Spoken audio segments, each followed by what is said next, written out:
Kim Jong-un is threatening the world with endless missile tests. You might be thinking, what's new? We're used to North Korea's leader Kim Jong-un being presented either as a supervillain or laughed off in dictator jokes. But now some North Korea watchers are sounding the alarm, saying Kim might actually want a war. How big? When? Don't know. Kim seems to be sick of trying to make peace, and things are working out in his favor. These days, Kim is very emboldened. That's a threat, especially for South Korea, which is backed by the US. So is the frozen conflict between North Korea and South Korea heating back up? And is Kim more dangerous than ever?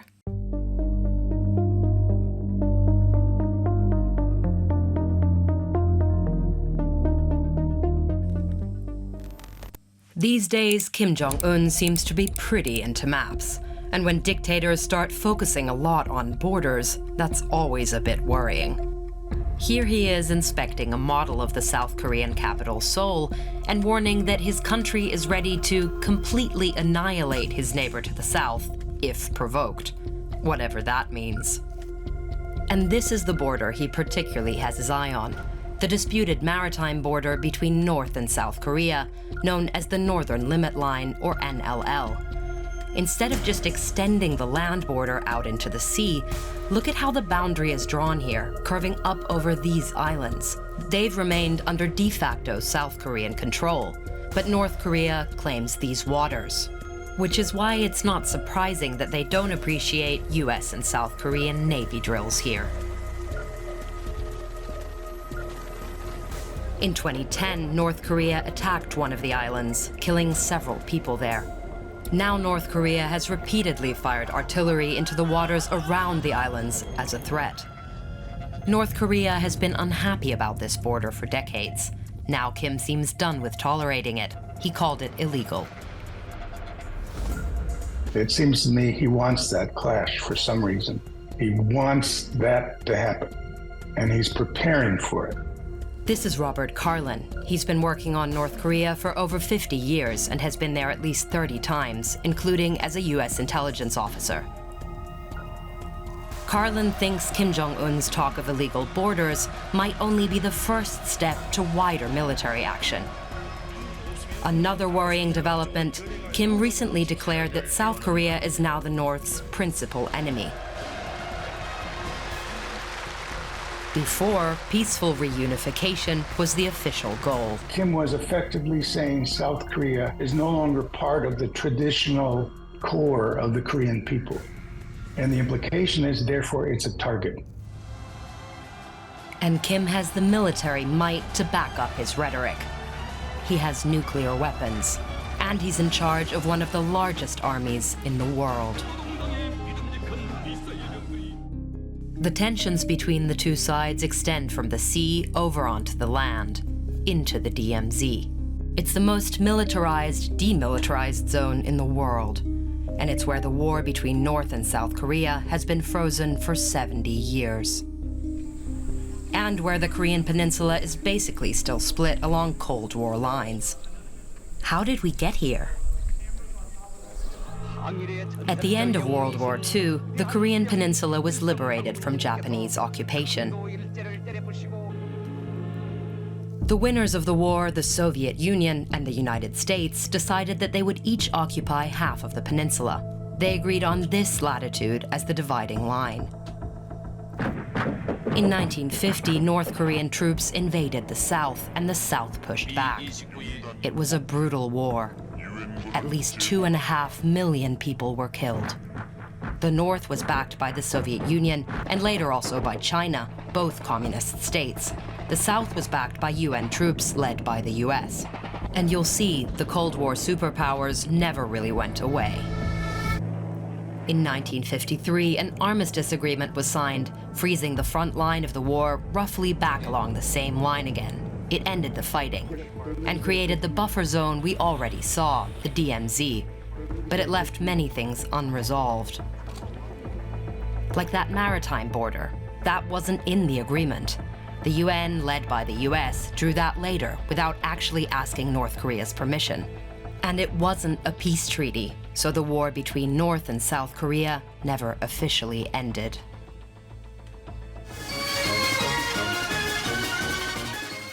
The same family that launched the war is still in charge now.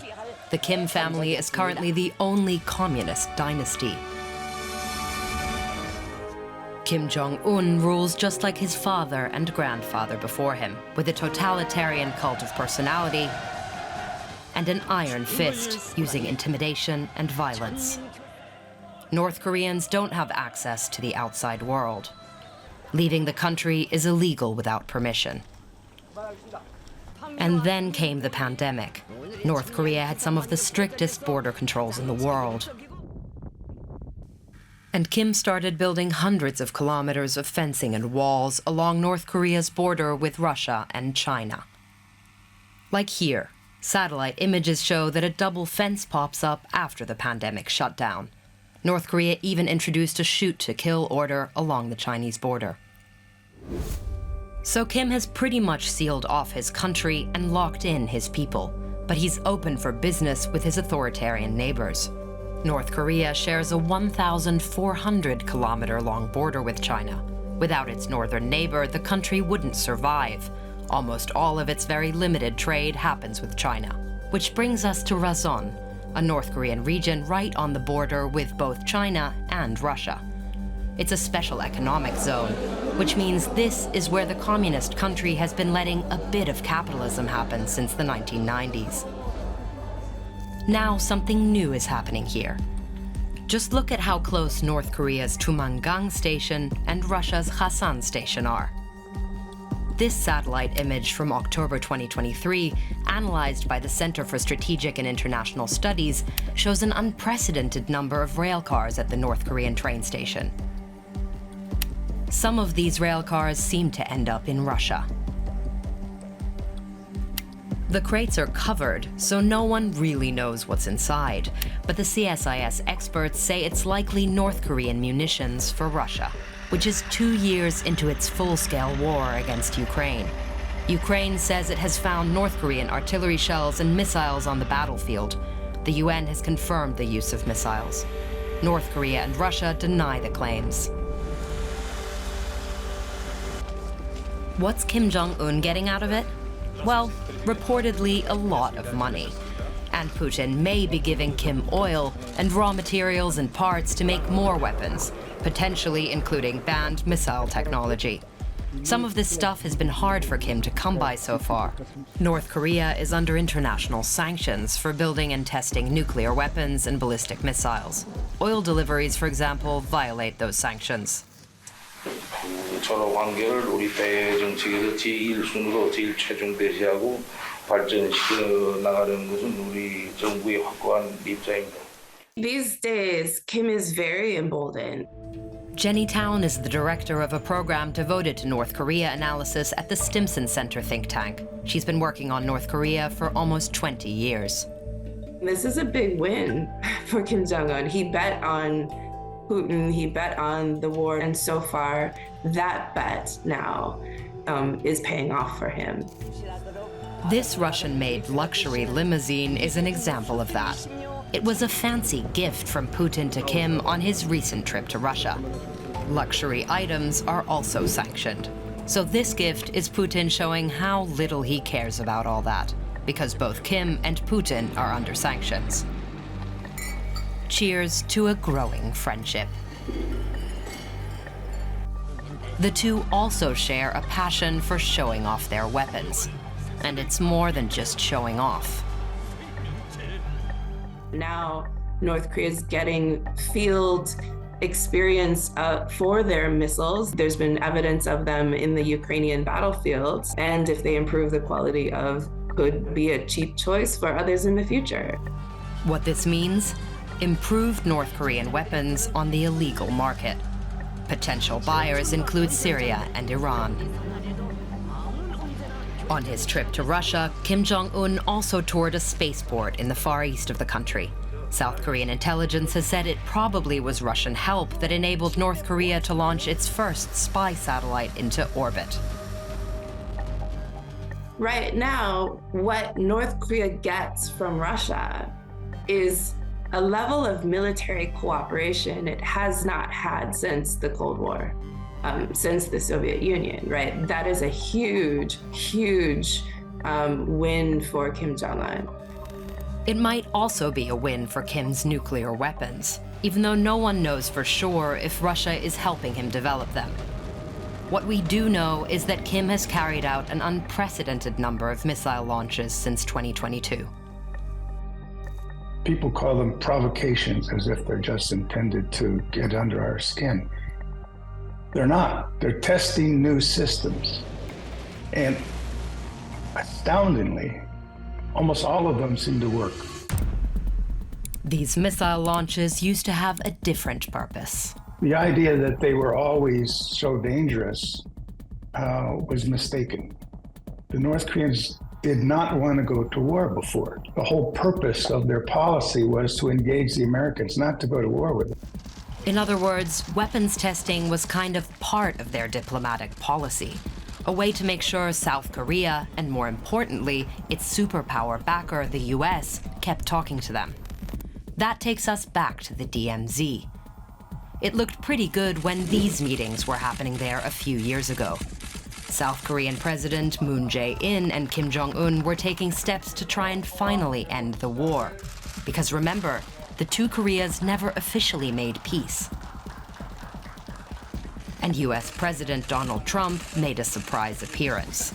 He also came to visit the DMZ and was actually the first US president ever to set foot into North Korean territory. Many didn't take the meetings between the two seriously. But actually, there were clear signs that Kim Jong-un really was willing to do something, right? And something on his nuclear weapons program. So Kim may have been willing to give up a lot in return for sanctions relief. But at their summit in Hanoi, the talks collapsed. Hanoi was a terrific failure, a personal failure for Kim Jong-un. And from that point on, he began thinking how he was going to change the policy. They don't believe they can get anything from the US. I think they've given up right now the idea that sanctions will be lifted or could be lifted if they just did the right thing, right? Kim seems to have abandoned the hope for peace.